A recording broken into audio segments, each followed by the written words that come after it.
Hello, and thank you for calling. You have reached Purgatory, Missouri. Please hold for Hunter Lowry's interview with director Richard Malmos. Hi, Richard. I want you to think way, way, way back to when we did this crazy recording of a radio play that took place in a place called Purgatory, Missouri.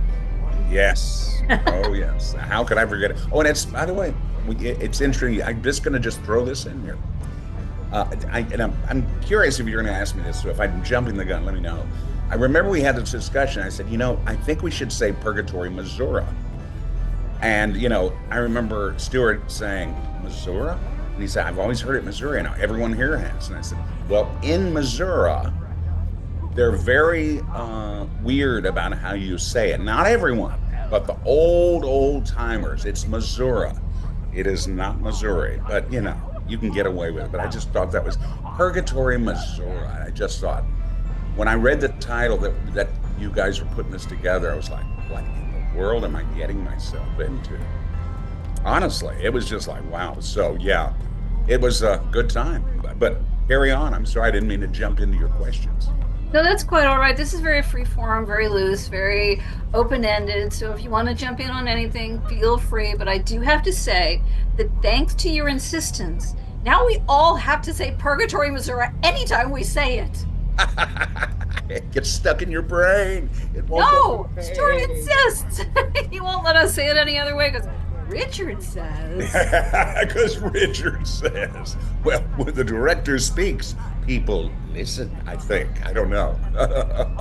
It's not just being the director, because you are in many ways the voice of Purgatory, Missouri. So you kind of set the tone because you're the narrator. You are I don't know what you call it, the introducer, what word am I looking for here? Well, the narrator, the man who brings it to life. But yeah. I like to consider myself, for those who may not know who this person is, the E.G. Marshall of this project, who did CBS Radio Mystery Theater. He was the narrator and would always intro the episodes and welcome people in. And he'd come out and talk about what happened, and he'd finalize it up. That's a high compliment. And in fact, when I was asked to do it, I was reticent, because I thought, no, let me just direct. Let's let some other folks do this. But I thought, I'm not opposed. I mean, God knows I have an ego too, and I think I'm pretty darn good sometimes. So it was a pleasure, and it was an honor to be asked to do it, because this project turned out to be a lot of fun. And I'll be honest, in the beginning, I saw the script, like, holy moly, this is a gargantuan project. And I know there was only so much budget to go around. I know we only had so much time to do it. And I thought, this is going to be Herculean to get this finished.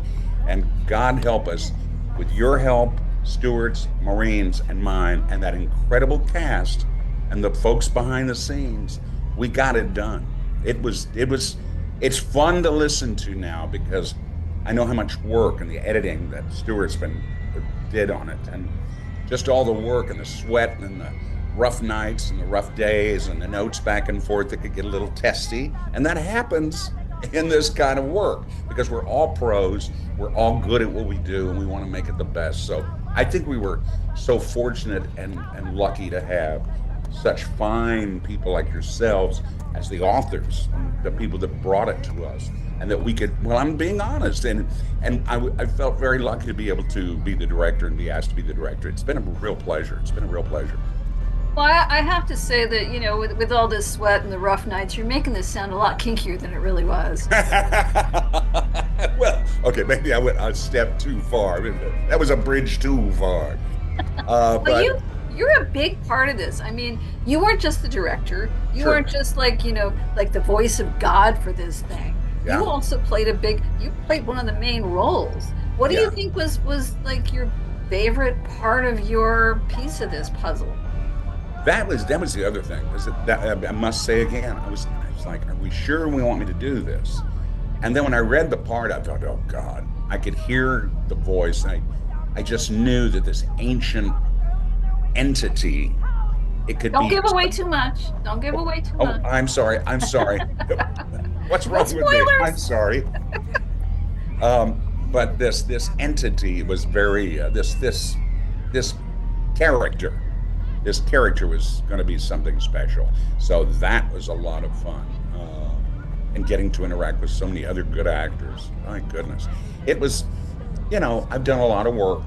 And this, like I said, this was a tough one, but it was tough with love. And it was I just have really high hopes for this project. I'm really excited about seeing it. I go to my podcast channel. In fact, my wife and I just went last night to just check it out. There are the lovely interviews for all the people that are seeing this today. If you haven't seen them, look at them. And every episode, once it's up, it's going to be it's going to be such a story to tell. And I can't wait for part 2, the sequel. Hey, let's get part 1 tucked away first. Let's get some air, let it breathe. Because the process has been pretty overwhelming for us, and like we were talking about, you had 3 very important parts of this. I mean, was this challenging for you? Oh, yeah. I mean, I don't mind wearing different hats. I don't think any performer or someone in this business minds it.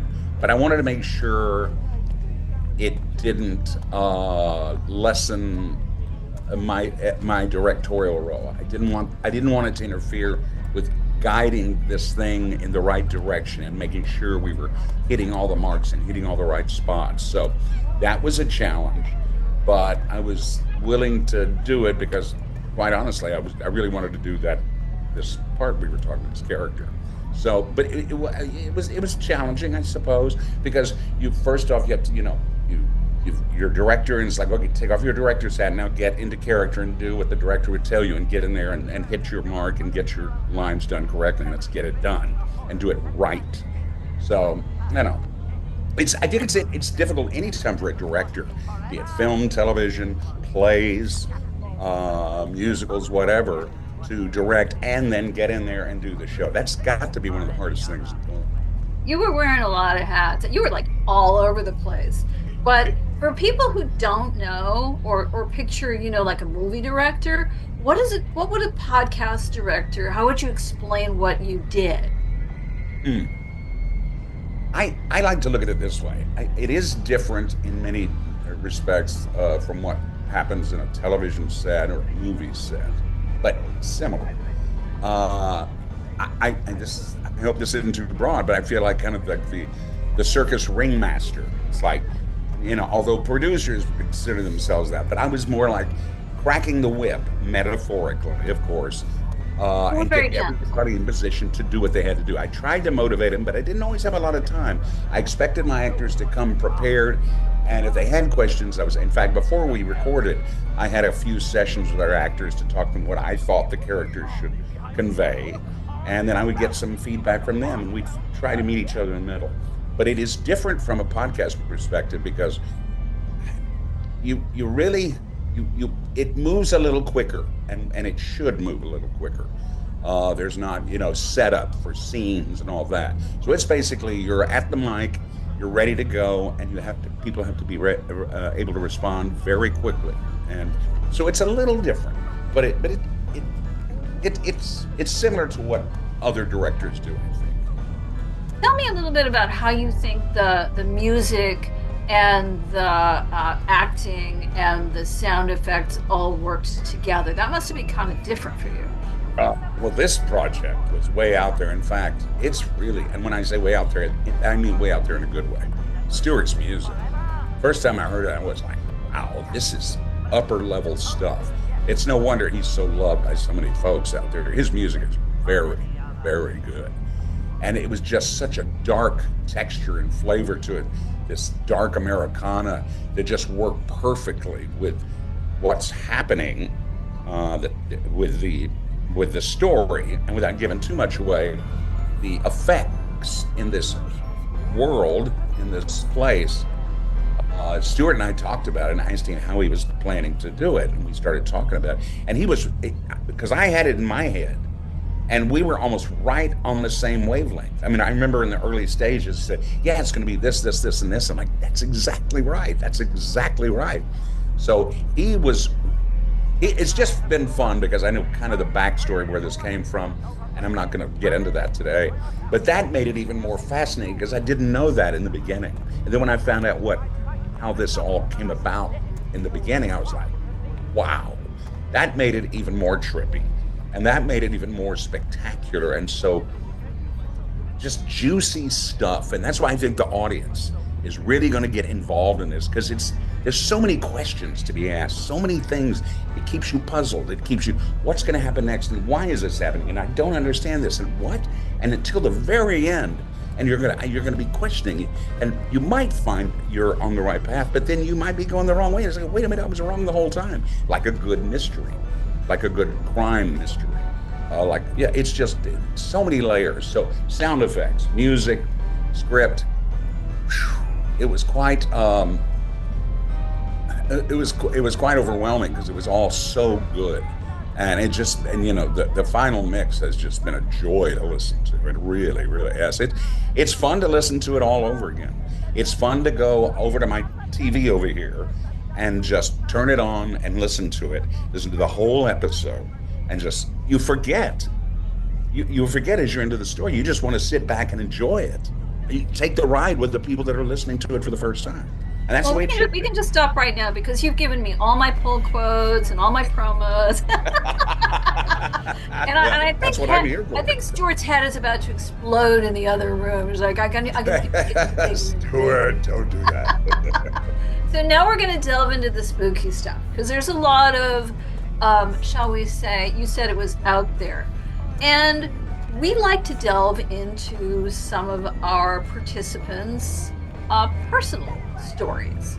So have you ever experienced any personal weirdness yourself? Any kind of, we talked to a bunch of people about out-of-body experiences, and it seems like damn near everybody's had one.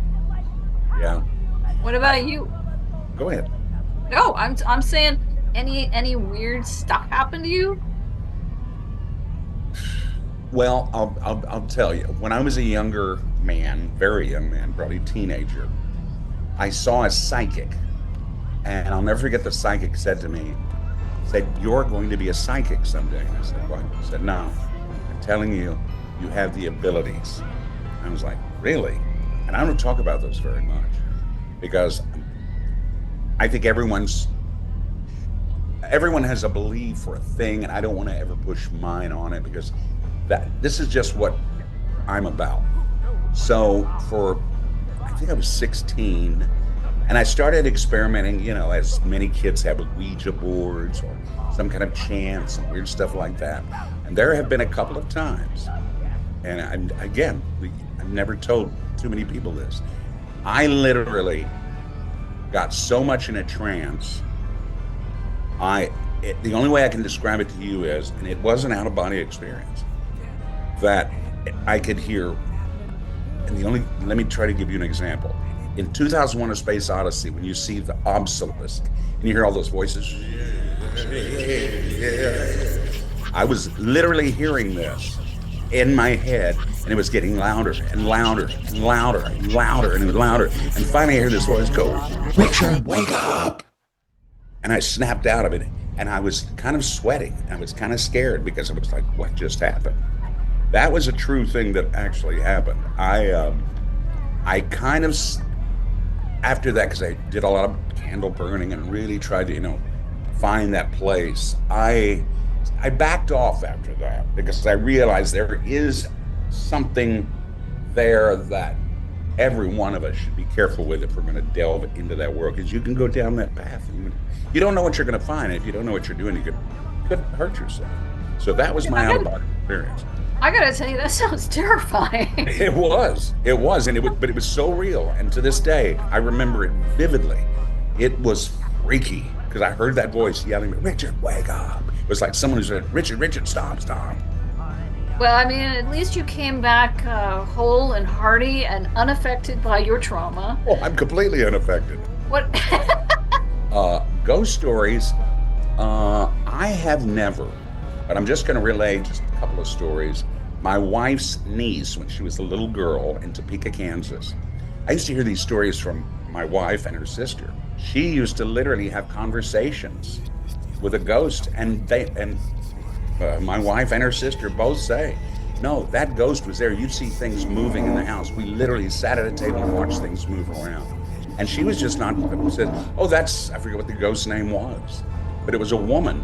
And they think that maybe she died years before in this old house and it lived up in this attic, because she'd go up in the attic and talk with the ghost. Yeah, that's crazy. Yeah. But I mean, it really brings to mind the fact that we just don't know what's going on out there. We're all living in a world which is probably 90% unknown to us. That's true. Do you feel comfortable with that kind of, concept? I mean, we go into some of this in the show. Some of the there's one character who talks about the multiverse and talks about he thinks everything is a Computer simulation. Simulation. Thank you. Appreciate You're that. welcome.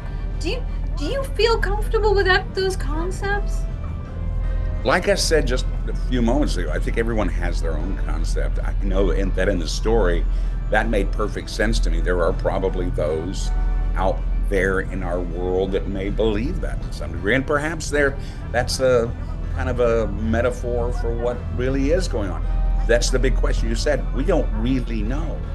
That's the thing. No one really knows. We have a belief, we have a feeling, but it's what's. I wish I could quote the person that said the ultimate experience, adventure is when we die, because what's beyond that, we won't know till that we cross that bridge. Who knows? I mean, I personally believe that something happens, but I'm not going to be able to quote verbatim what I think it is. But it doesn't make me unsure. That's the thing. We live in this world. We grow up in this world, and every day we always wonder, will this be our last day? Hush your mouth. Oh, sorry, I went spooky. Went too spooky. Well, we delve into a little bit of that too, because some of it, and I don't think I'm giving away too much here, has to do with dreams and the dream state, and what is the dream state, and lucid dreaming. Mm-hmm. And have you ever had an experience with that kind of thing? Lucid dreams, yeah. I think, and again, I'm going to just guess that most people have had all kinds of wild dreams of some kind. It's funny that we're bringing this up. Just day before yesterday, I woke up and was talking to my wife, Dina, and I said, I had a weird dream last night. I dreamed I went back in time 5 years. We were at a gathering, and I looked at these people, and this was happening, and someone was pointing, and this person looked at me. I have had dreams like that. I've had dreams years ago. I had a dream. My mother's been dead many, many years, and I had a dream that we got together, that I had gone back in time before this happened, and I was sitting and chatting with her. I've had all kinds of incredible dreams. One of them, in fact, dreams that make me happy are dreams where I can fly. I love those dreams. Dreams where I'm climbing trees. I'm in my element. And and I was just saying the other day again, dreams. Here we go. Sometimes I dream I'm running, and I'm really enjoying it. I'm running, and it's just doesn't bother me, because I'm not really a jogger per se, but I've always wanted to be one. But I'm just not. So maybe that's me going, gee, I wish I could run. I'd love to run a 5K or a marathon.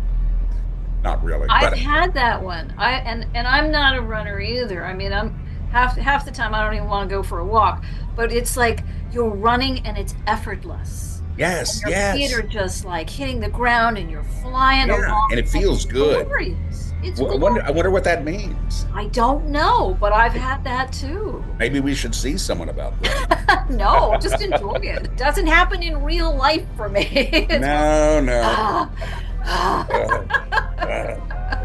Well, is there anything else you want to add? Anything else you want to tell us? Anything else you want to share? I am just so happy once again to have done this with you two, and once again collaborating with my dear, dear partner Maureen Davis. Just a tremendous human, a tremendous talent. I just thank the universe for her every day. And to the cast, what an amazing cast. They're all just tremendous people, and they just blew me away with their performance. It's just been a joy. It was so much fun, and you were a big part of it, and we couldn't have done it without you. And I deeply appreciate your coming on and Zooming with us. And we will be eagerly looking forward to season 2.